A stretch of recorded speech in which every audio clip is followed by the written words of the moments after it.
Hello, lovelies. How are you today? I'm back again. I'm kind of in the mood now since I did my last video. So I was wandering around the tarot community yesterday and I saw this wonderful tag called Tarot First, Last, and Always by Tom Benjamin and Christine and Celeste. So thank you both for this really cool tag because it gave me a chance to, well, watch other people's videos and learn a little bit about your journeys, but also think about my own journey in tarot.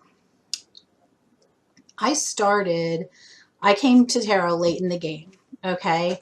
I was in my 40s when I came to tarot, so it was just, I hear a lot of you saying, I bought my first tarot deck in 2003, 2004 when I was 16 or 17 years old, and it makes me smile because that means that you're about the same age as my oldest daughter.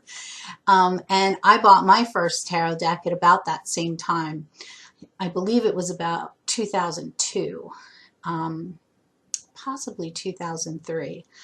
I honestly, when I was 16, that would have been the end of the 70s. And I don't ever remember hearing the word tarot back then. I really don't think I did. I remember, hearing about fortune tellers at carnivals and things like that, but I never heard that word. I never heard the word tarot. I was a district marketing manager for a nursing home company, and I was having lunch with the department heads one day, and the kitchen department head read tarot cards, and he asked if he could read my tarot cards, and I said sure. And from that point on, I was hooked. I wish I remembered his name so I could thank him, but I was hooked because let me tell you, those cards were dead accurate. Excuse me, getting a sip of tea here. Today I'm drinking Tulsi and a mix of Tulsi and Tangerine Rosemary by Tea Forte. It's yummy.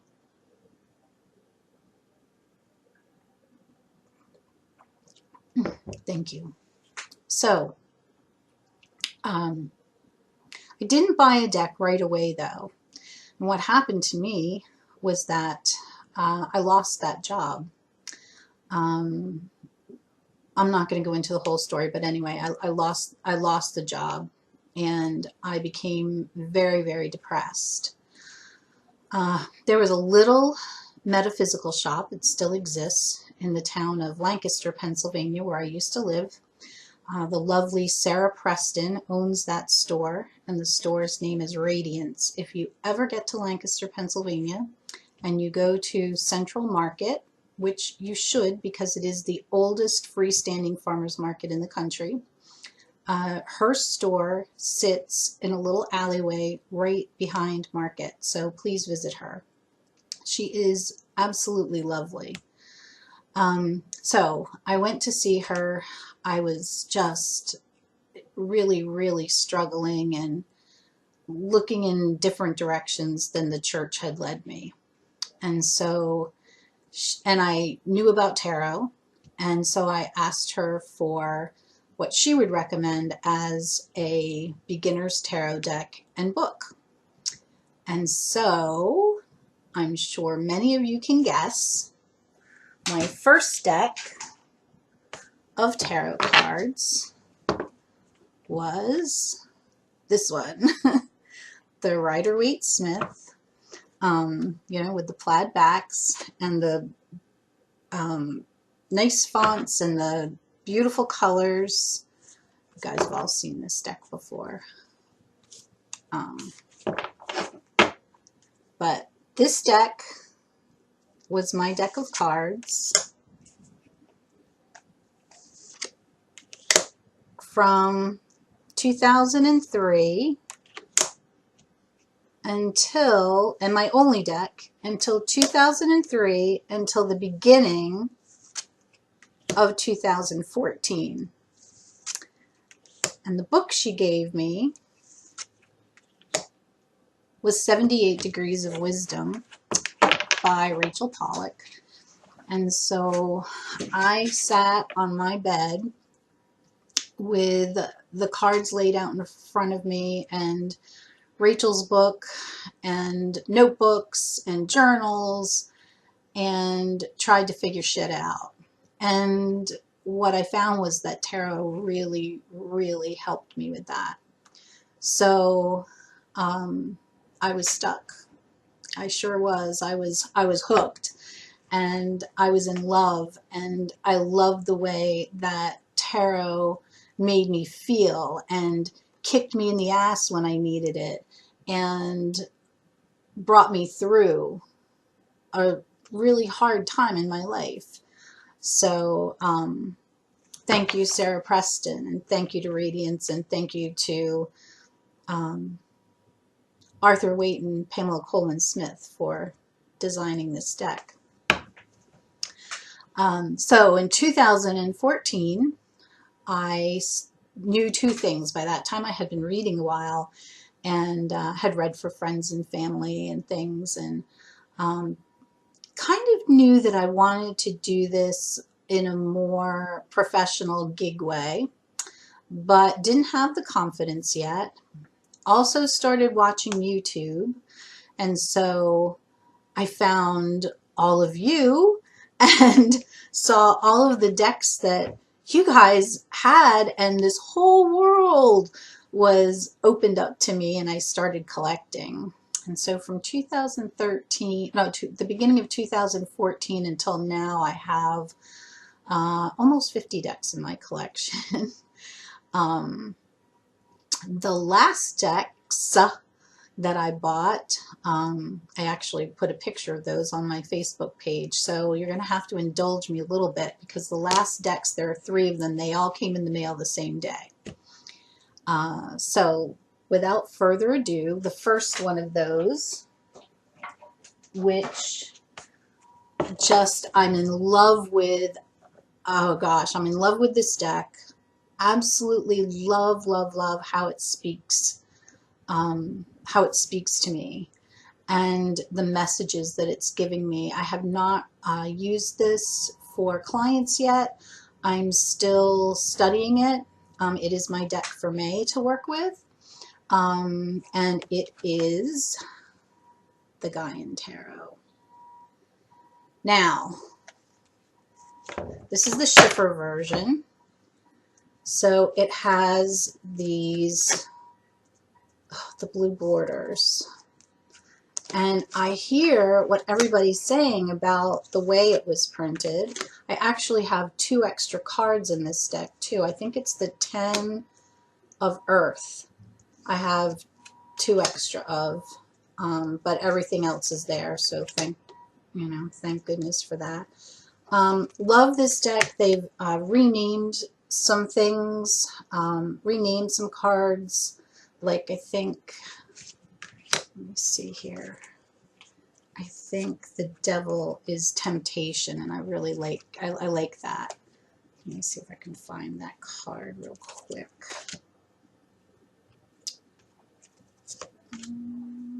Nope, this way.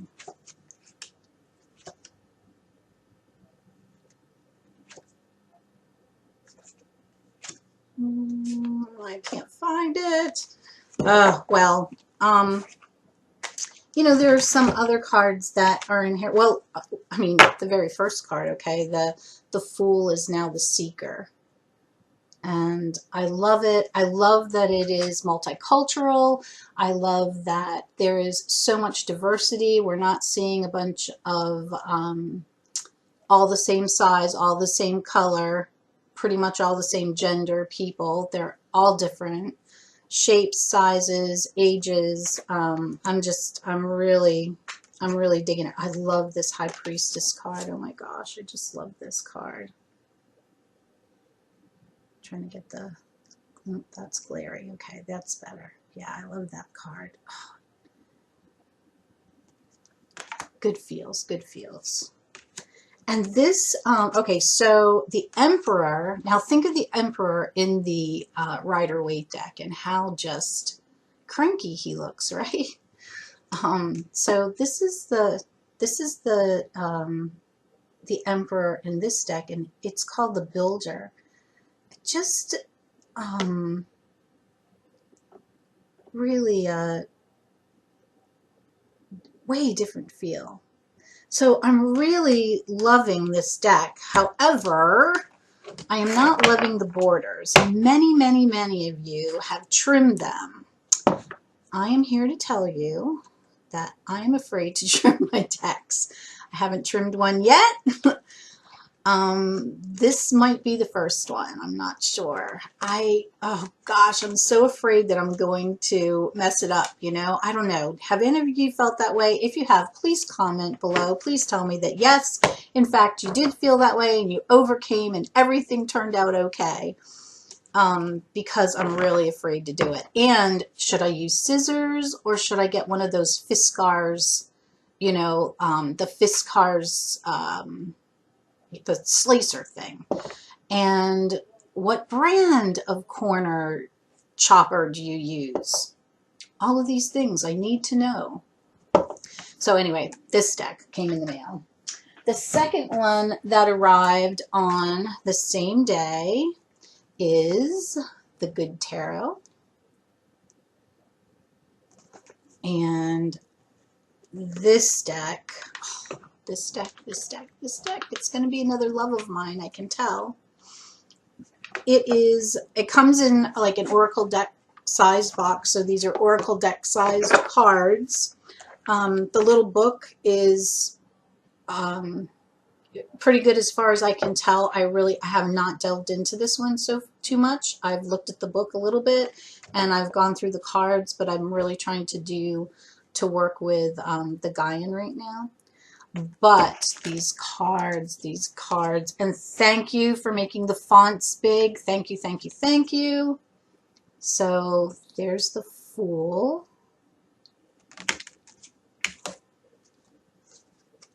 See, it's even too big. It's too big for me to like hold and flip at the same time. I'm afraid I'm going to. Oh, look at this High Priestess. I have to hold her up closer for you. Look at her. Oh, gosh. Just so cool. Look at the Empress. Very, fairy-like, some mermaidy. Well, I mean, it's a fluidy deck. It's a dreamy deck. It seems like a very gentle deck so far. Okay, I don't like the Hermit card so much. And do you know why? It has nothing to do with, you know, the card itself. I mean, it's a beautiful card, but I can't see the Hermit. And I guess that's the point, right?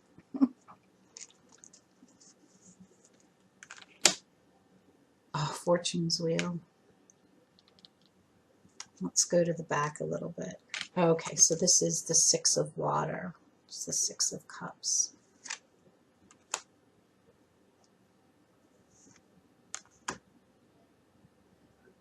So anyway, this is just a beautiful deck. I'm really, really looking forward to looking at it more and working with it more. And I really think, I think both the Gaian and this deck are going to be great for client readings as well as working with them myself. These are the backs. Pretty backs. Yeah. Okay. So let me get these back, pop these back in the box. And then I just have one more new one. So one more last deck. There's never a last deck, is there? Okay, so I've wanted to kind of connect with animals. I have a wonderful dog. His name is Buddy. He's a boxer, and we just love him so much. But this dog's spirit, I don't know, like there's something about his spirit and his eyes. He just like, it's like he can speak to me. I've only had a connection with an animal like that once before, and that was with our German Shepherd, Gideon. And I know a lot of people just feel really attached to their pets, and you know, I'm one of those people. So I've been looking for a while for a deck that featured animals, and couldn't find one that I really connected with. And here again, I think I was on YouTube one night and on somebody's video, and I'm not sure who that was, so I'm sorry, but on somebody's video this deck came up, the Animal Wisdom deck. And who is this by? Dawn Brunk or Brunky. And so I got this deck, as I said, just like, what's today? Tuesday? I think it came Saturday. And I'm really kind of digging this too. Now, here is the book that comes with.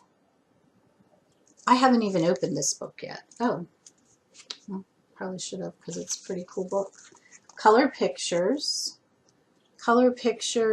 and it looks like really good card descriptions, which I can't read because the print's too small, but that's okay because I have my handy dandy Ruby, as you might have seen in my last video where I had my haul. Anyway, all right, so let's look, because these, okay. Oh, these are the backs. And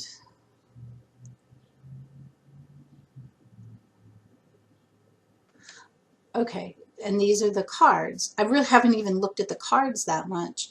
So the cards have, looks like they all have words. So this is the falcon, and it says the seeker of feathers. And this is, ooh, okay, the wolf, the 9 of fossils. So I'm going to think that fossils are pentacles. Coyote, oh, coyote is the trickster. Raven, messenger of magic. How cool is that? So I'm really really looking forward to looking with this deck. I was pleasantly surprised with all 3 of them, just really sort of enamored and looking forward to working with all of them this summer. All right, let me get these back in the box here. And then we will go, I will show you my Always deck. And I didn't have to think too hard about this one. And if you have watched my channel for the short time that it's been here, I've talked about this deck a few times. I think this was the second deck I bought. So this deck came to me the beginning of 2014.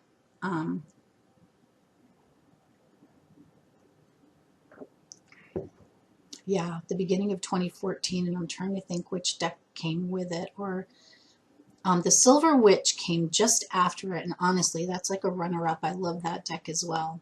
But this is my Always deck. This is the deck that is, I think, speaks to my heart. I just recently got this very cool box at a little shop called Althea's Imaginarium that exists in my town. And so the deck, which you might be surprised at, I don't know. It is the Druidcraft. I can't say enough about this deck, and the messages that I've gotten from it. I'm pulling out some of my favorite cards here quickly. The messages that I've gotten from it, and the messages my clients have gotten from it. Oh my gosh, I use this for client readings almost exclusively, not quite exclusively, but almost exclusively. And I'm getting goosebumps just looking at it and talking about it. That's what this deck does for me. And any of you who have either seen or own this deck, you'll know what I'm talking about. Oh, I probably should have done this before I started the video, right? But there are just some that are, all right, that's enough. So this is by not any means all of the cards that I love, but many of the cards that I love. So this one is Strength. Look at that Strength card. Oh my gosh. She just looks so powerful, and oh, I love it. I love it. And I love that it's a boar that she's with, and that there seems to be a love and respect there too, right? I love that. I love that Temperance is called the Fearlet. This is the goddess Brigid. Those little round things hanging from the top are hagstones. She is an alchemist. I love the card. I love the colors, the illustrations. I mean, I can't say enough about this deck. And every time I look at it, there's something new. This is the Moon card. Look at that card. Oh, gosh. Love, love, love, love. Definitely a Rider-Waite clone. This is one of my favorite Hermit cards. Absolute favorite. And this is my favorite Queen of Swords. My absolute favorite Queen of Swords. Look at her. Oh my goodness. Love her. It's who I want to be when I grow up. Oh, the star. The star. Oh, sorry guys. I've got a nail missing. I had a car seat mishap with my grandson last week. I was there visiting. Hadn't seen them in 3 years, and you know, I was trying to clip the car seat and my nail came off, but that is okay. This Ace of Swords. God, just such strong messages, and this wheel. Oh, and the book itself is oh, you can learn so much from that book. I have the book out on my working table for reference with other things. I mean, it is a wonderful reference book, nice sized book. Here again, you know, these cards are big and they've got a border. I'm not trimming this one, guys, but the Gaian Tarot is a possibility. So that was my first, last, and always. I hope you enjoyed it. Thanks again so much for sharing this tag, and I hope to see you soon. Take care. Bye now.